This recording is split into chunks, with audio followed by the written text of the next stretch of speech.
I'm going to keep it real with you. Bowers Wilkins' brand new 702 signature loudspeakers are terrible. Unless.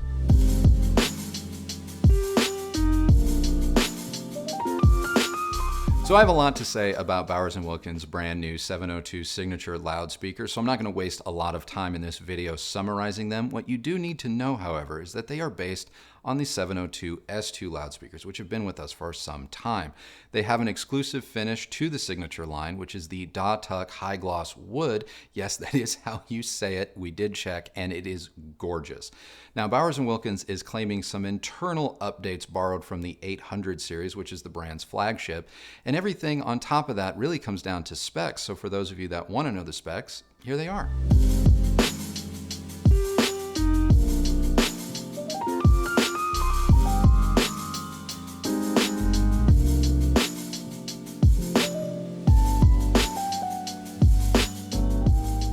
Everything about this loudspeaker's performance hinges on one thing, and that is power. Too little or the wrong kind, and well, this is one of the worst sounding loudspeakers I have ever heard. But get it right, and it is among one of the best. And that's what I want to focus on in today's review.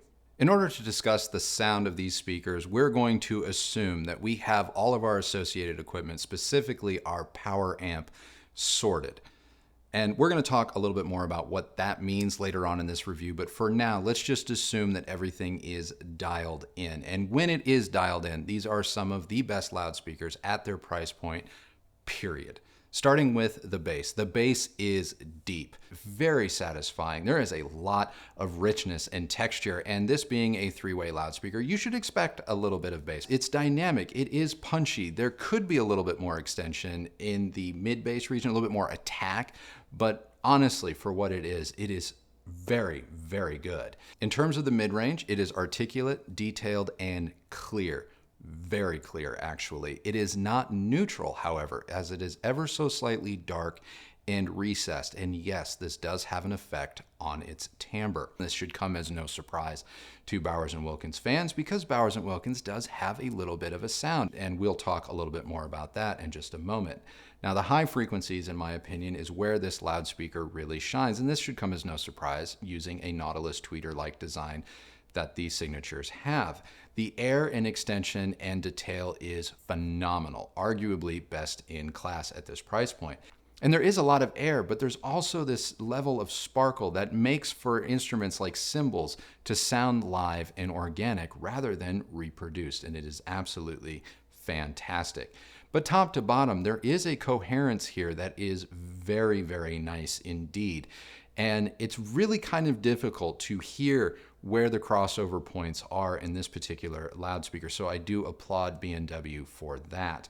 Now, in terms of dynamics, again, provided everything is dialed in just so, and you are a little bit, well, generous with the volume, the dynamics that the signatures are capable of reproducing are jaw-droppingly good. There could be a little bit more impact down low where I sort of feel like maybe, just maybe, the signatures are trying to accomplish something they themselves can't do on their own. But everything from about that point up, provided you have the right power, is phenomenal, and it can hit like a sledgehammer. In terms of soundstage, it largely exists between the loudspeakers. The center imaging is some of the best I have heard, and the delineation and definition between the performers within the soundstage that exists between the left and right speakers is phenomenal. Getting that soundstage to extend beyond the outer boundaries of the speakers themselves is largely recording dependent. This is not a speaker that's just going to throw a soundstage that either isn't in the recording or just because.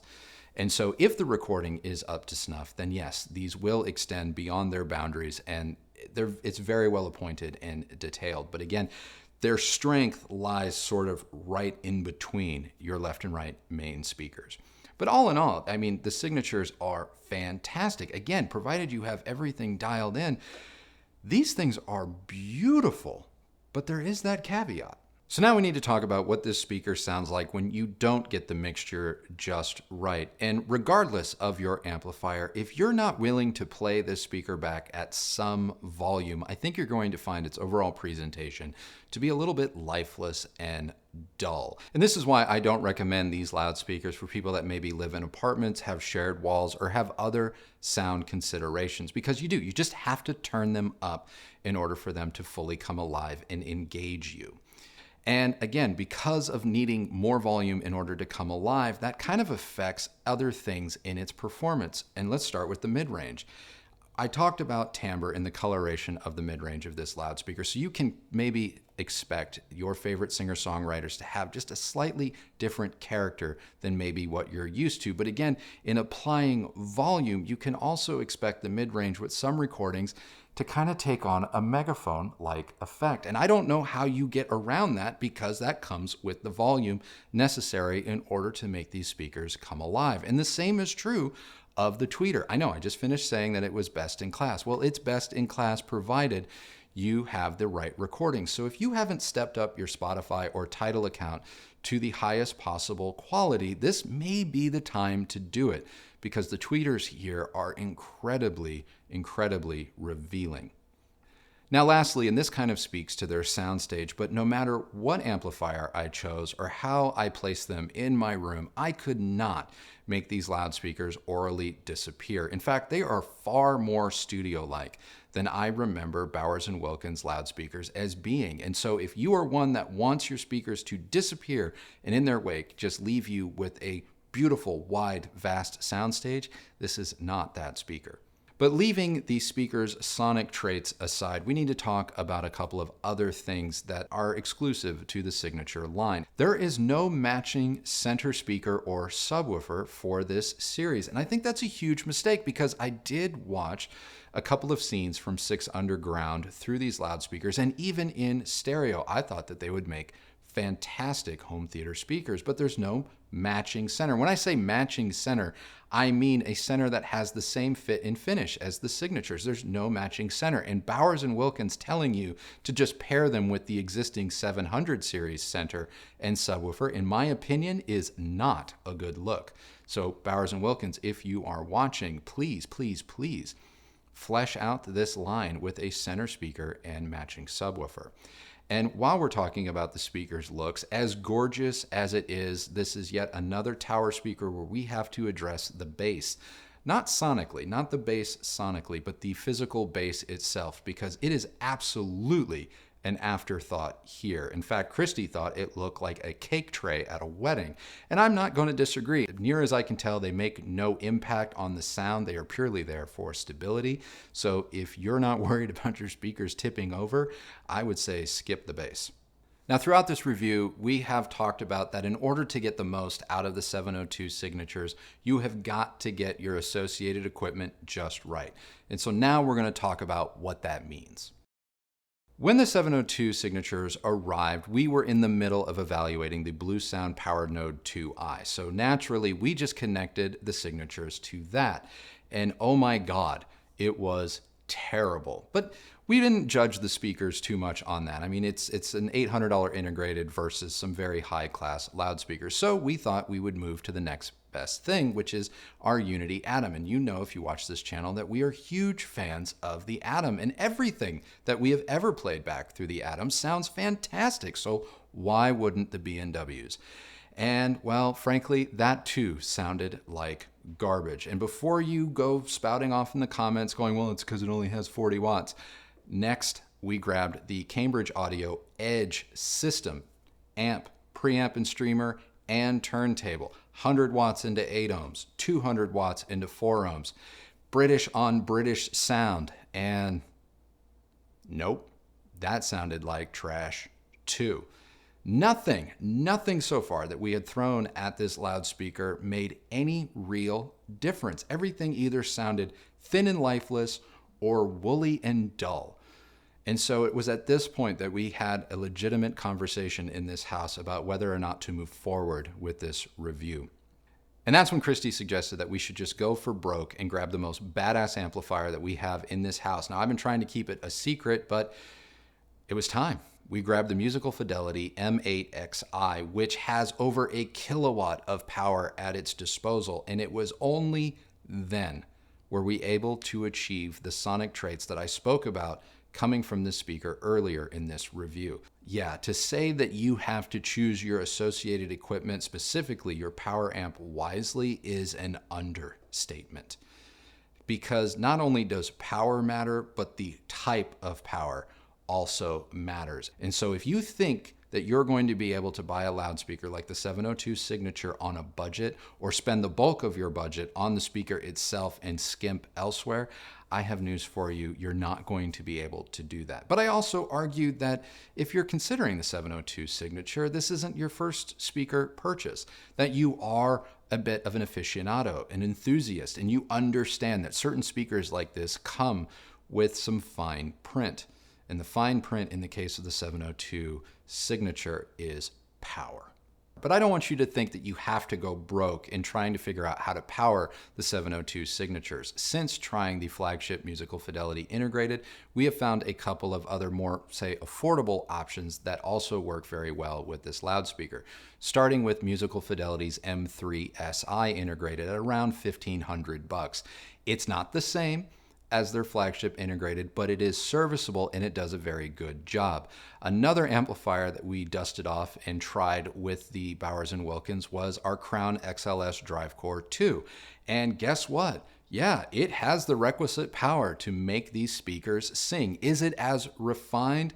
Absolutely not. But that amplifier arguably got the most bass out of these tower speakers, so maybe, just maybe, a pair of XLS drive cores for the bass frees you up to look for another more refined amplifier for the mid-range in tweeter. System matching amplifiers especially are important in order to get the most out of the 702 Signature. Now, in terms of comparable loudspeakers, the one loudspeaker you're probably wanting to know how the 702 Signature compares to is the 702 S2 itself. And I don't know. Bowers Wilkins did not send a 702 S2 for us to directly compare the two against one another, so everything that I have just described about the Signature's performance is based on itself. I have no idea if it is better, if it is different, or, well, how it compares at all, because it has been some time since I have heard the 702 S2s, and I've never heard the 702 S2s in this house, so I'm not about to make that comparison.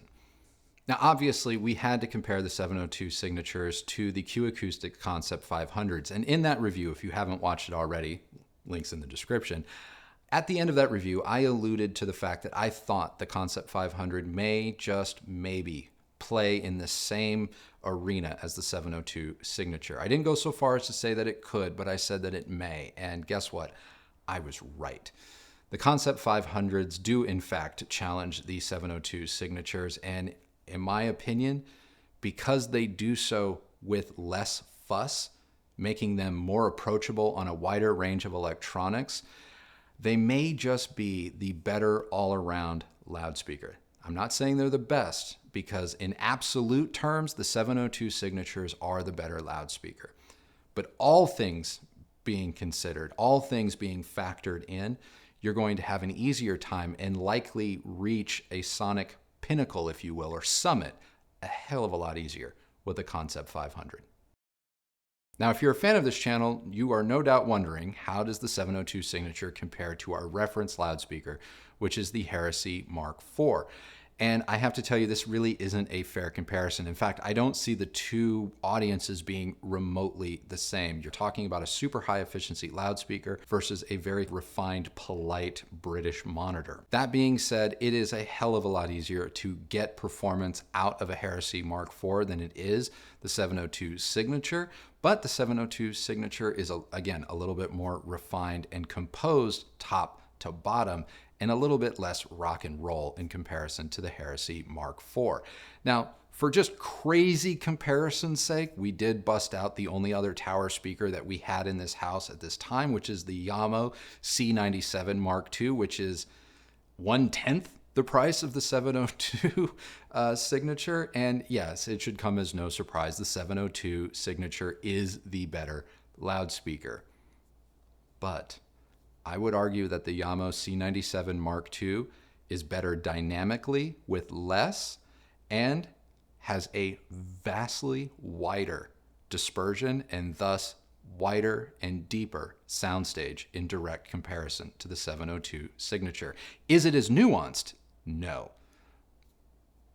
But if you're looking for a bigger soundstage, the C97 Mark II has one.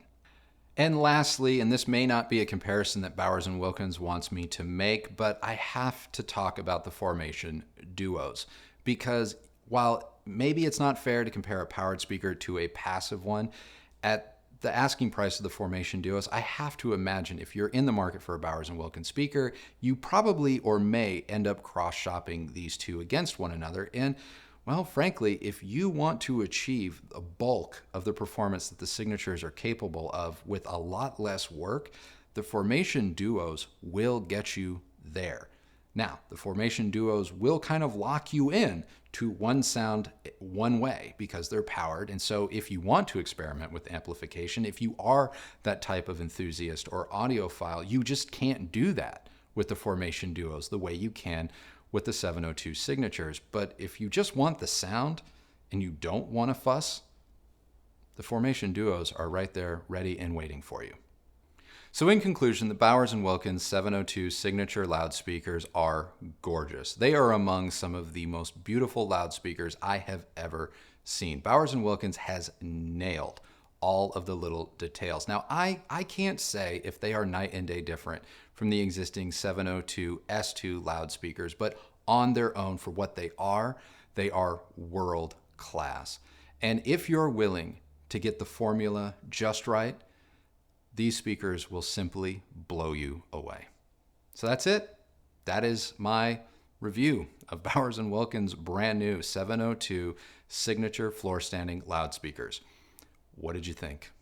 I know this one was a little bit different, but what did you think? What do you think of these loudspeakers? Let me know down in the comments below. And if you liked this video, please do give it a thumbs up, like, and subscribe. It really does help support this channel. And if you've made it this far and sat through all of the ads, a special thank you from myself and Christy for doing that for us. And if you are looking for other ways to maybe support this channel, consider becoming a member. You can click join right down there, read all about our membership program. Follow me on Instagram at Recovering Audiophile. And yeah, if you have a question about anything that you saw in this video, chances are you can learn about it down in the description below.